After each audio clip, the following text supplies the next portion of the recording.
Hello everyone, welcome to my channel.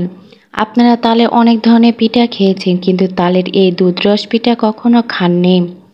তাল পিঠার মধ্যে সবচেয়ে প্রিয় হলো দুধ রসের তাল পিঠা। এই পিঠা খেতে অনেক ইয়ামি। তাল পিঠার মধ্যে যদি নম্বর দেওয়া যায় তাহলে এই পিঠা 10-এ 10।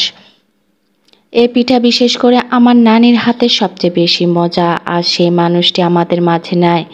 তাকে যেমন মিস করি তেমনও মিস করি তার হাতের তাল পিঠা। চলুন মূল রেসিপিতে যাওয়া যাক। প্লিজ আমার চ্যানেলটি অবশ্যই সাবস্ক্রাইব করবেন।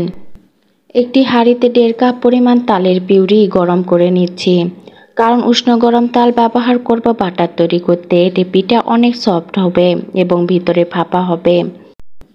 তালের পিউরি বলক আসলে নামিয়ে ঠান্ডা করে নেব। দিয়ে দিচ্ছি সামান্য পরিমাণে লবণ। এক্সট্রা স্বাদের জন্য আমি লবণ ব্যবহার করছি। তালের পিউরি বলক উঠেছে, এখন নামিয়ে ঠান্ডা করে নিব। এমনভাবে ঠান্ডা করব যাতে তালের পিউরিতে আঙ্গুল দিলে গরম সহ্য করা যায়। বেশি ঠান্ডাও না, বেশি গরমও না, এমন পিউরি ব্যবহার করতে হবে।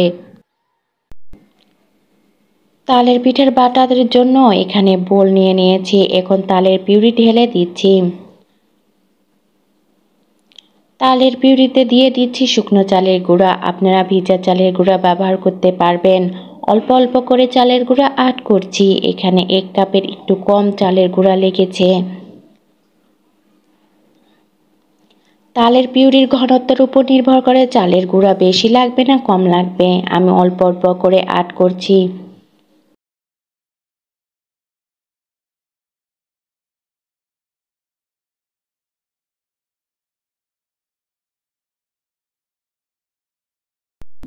দেখুন বাটারের কনসিস্টেন্সি এমন হবে না, ঘন না পাতলা। এখন 20 মিনিট বাটার রেস্টে রেখে দিব। তাহলে চালের গুঁড়া ভালোভাবে ভেজবে আর পিঠাও সফট হবে। 20 মিনিট হয়ে গিয়েছে। এখন হাত দিয়ে বাটারটি 5 মিনিট ফাটিয়ে নিব। এতে বাটারের ভেতর বাতাস ঢুকবে আর পিঠার ভেতরটাও ফাঁপা হবে।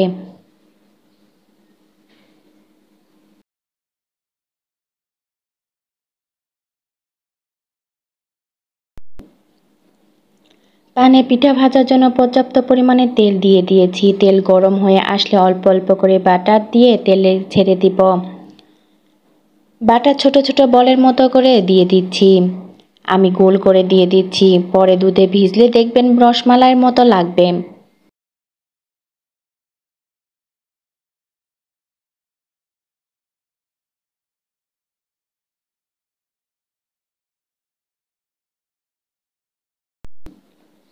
পিঠা নিচে হালকা সোনালি কালার হলে উল্টিয়ে পাল্টিয়ে নিচ্ছে। এভাবে করে সব পিঠা ভেজে নেব।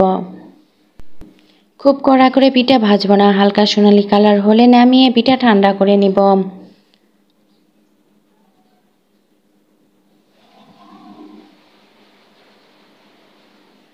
পিঠা হয়ে গিয়েছে, এখন নামিয়ে নিচ্ছি।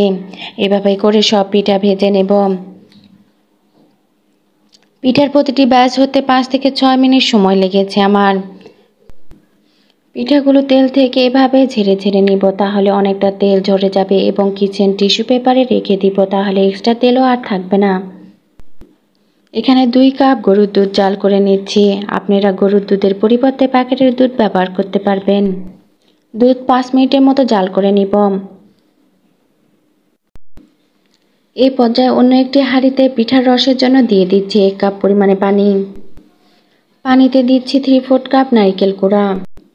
দিয়ে দিচ্ছি পৌনে 1 কাপ চিনি। চিনি স্বাদ মতো দিবেন, কারণ কেউ বেশি মিষ্টি পছন্দ করে, কেউ হালকা মিষ্টি পছন্দ করে। এমনভাবে চিনি দিতে হবে যাতে দুধ অ্যাড করার পর পিঠার শিরা মিষ্টি পারফেক্ট হয়।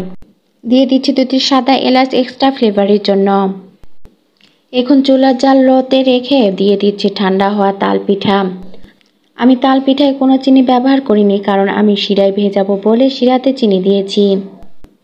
পিঠা দেওয়ার পর চুলা অফ করে দিব। এখন 5 মিনিট অপেক্ষা করব একটু ঠান্ডা হওয়ার জন্য। 5 মিনিট পর অ্যাড করছি আগে থেকে জাল করে রাখা গরুর দুধ। পিঠা খুব গরম থাকলে দুধ ছানা কাটার সম্ভাবনা বেশি থাকে, এজন্য পিঠা একটু ঠান্ডা করে দুধ অ্যাড করছি। এখন দুধ তাল পিঠা ঢাকনা দিয়ে 4-5 ঘন্টা এক সাইডে রেখে দিব, যাতে পিঠা শিরায় ভালো করে ভেজে। এই দুধ তাল পিঠা রান্না করলে দেখবেন সবাই খেয়ে অনেক প্রশংসা করবে। আবার তালের মৌসুম আসলে এই পিঠার কথা একবার হলেও মনে পড়বে, আমি গ্যারান্টি সহকারে বলতে পারি। দেখুন পিঠা খুব সুন্দরভাবে শিরায় ভিজেছে এবং পিঠা রসে টয়টম্বর হয়েছে। ফ্রিজে ঠান্ডা করে খেলে আরও মজা লাগে এই পিঠা।